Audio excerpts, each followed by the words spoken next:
निकिता जो कि बस अपनी दादी सास की शादी के पीछे पड़ी थी। जब ये बात उसकी सास को पता लगती है तो उसकी सास उस पे गुस्सा करते हुए उससे बोलती है, ये सब क्या है बहू? क्यों अपनी दादी का मजाक बनवा रही है बुढ़ापे में? ये सब शोभा नहीं देता।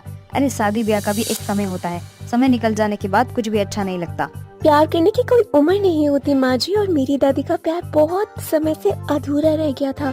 इसीलिए अब मैं चाहती हूँ कि उनका प्यार पूरा हो जाए, और जब उन्हें प्यार पूरा करने का मौका मिल रहा है तो मैं क्यों जाने दूँ।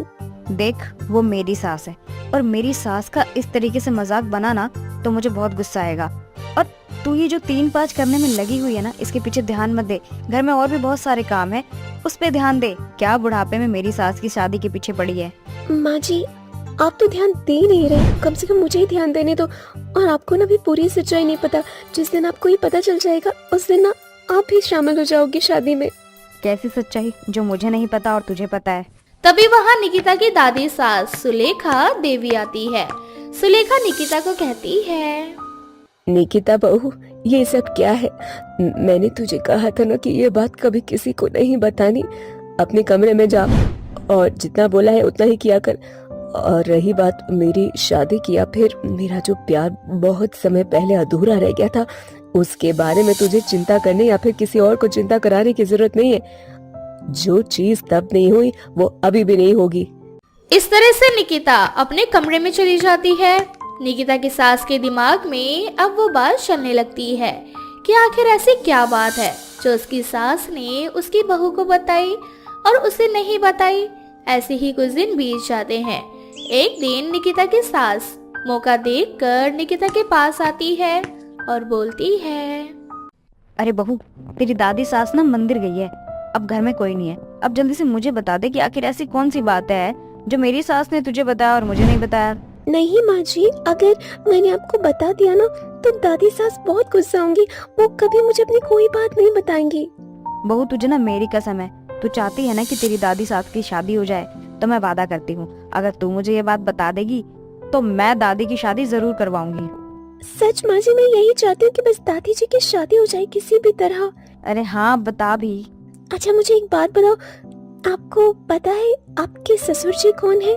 नहीं, जब मैं शादी करके इस घर में आई थी तब तेरी दादी सास अकेली थी, और जब मैंने उनसे अपने ससुर जी के बारे में पूछा तो उन्होंने मुझसे ये कहा कि मेरे ससुर जी काफी समय पहले चल बसे थे, उनको तकलीफ ना हो इसलिए मैंने इस बारे में ज्यादा पूछा नहीं। माँ जी, दरअसल बात यह है कि दादी सास उस जमाने में किसी से प्यार करती थी। उस जमाने में लव मैरिज करना बहुत बड़ी बात होती थी, हर कोई इनके प्यार के खिलाफ था। इसी बीच दादी सास की बहन की डेथ हो जाती है और दादी सास को घर परिवार और समाज और पूरी जिम्मेदारियों को देखते हुए मेरे ससुर जी यानी आपके पति को उन्होंने गोद ले लिया था, जो कि दादी सास की बहन के बेटे। उन्होंने कभी शादी नहीं की, अकेले मेरे ससुर जी यानी अपने पति को पढ़ाया लिखाया और बड़ा किया। सच में ऐसा हुआ था? हाँ, और दादी सास उस जमाने में जिससे प्यार करती थी वो अभी तक कुंवारे हैं। उन्होंने भी दादी जी से सच्चा प्यार किया था और वो दादी का इंतजार आज तक कर रहे हैं। जब इस बात का पता मुझे लगा तब मैंने सोचा किसी तरह इनकी शादी करवा देती हूँ। जो प्यार कई वर्षों पहले पूरा नहीं हो पाया अब जाकर पूरा हो जाएगा। लेकिन ये कैसे होगा बहू? दादी सास अभी मंदिर गई है। एक काम करो, आप मेरे साथ चलो, मैं आपको दिखाती हूँ कि दादी सास अभी भी कितना प्यार करती हैं उनसे। दोनों सास बहू मिलकर मंदिर जाती हैं। वो दोनों देखती हैं कि मंदिर के पीछे सुलेखा देवी अपने प्रेमी विजेंद्र सिंह से बातें करती है और कहती है, देखो मैं जानती हूँ तुमने मुझे बहुत सालों बाद फिर से देखा है, पर मैं चाहती हूँ कि तुम अपने जीवन में आगे बढ़ो, क्योंकि अब मुझे ऐसा लगता है कि मेरा जीवन न खुद जीने के लिए बना है न दूसरों के लिए। मेरे पास मेरे बच्चे, उनके लिए मुझे जीना है। सुलेखा, मैं तुमसे अभी भी बहुत प्यार करता हूँ और अगर तुम अपने परिवार के साथ मुझे शामिल करना चाहोगी तो मैं तुम्हारे परिवार को भी अपना परिवार बना लूंगा। मैं अभी तक कुंवारा हूँ, मैंने शादी नहीं की क्योंकि मुझे तुम्हारे साथ ही अपना जीवन बिताना है। अब जो भी 2-4-3 साल तक की जिंदगी बची है वो तो तुम्हारे साथ जीना चाहता हूँ, लेकिन तुम हो कि तैयार नहीं हो रही। तभी वहाँ निकिता और उसकी सास आ जाती है और वो कहती है, अरे दादी अब तो मान जाओ, बहुत कम लोगों को ऐसा सच्चा प्यार मिलता है। भगवान ने आपको फिर से आपका प्यार पाने का मौका दिया, इसे मत ठुकराओ। हाँ माँ जी, निकिता बिल्कुल सही कह रही है।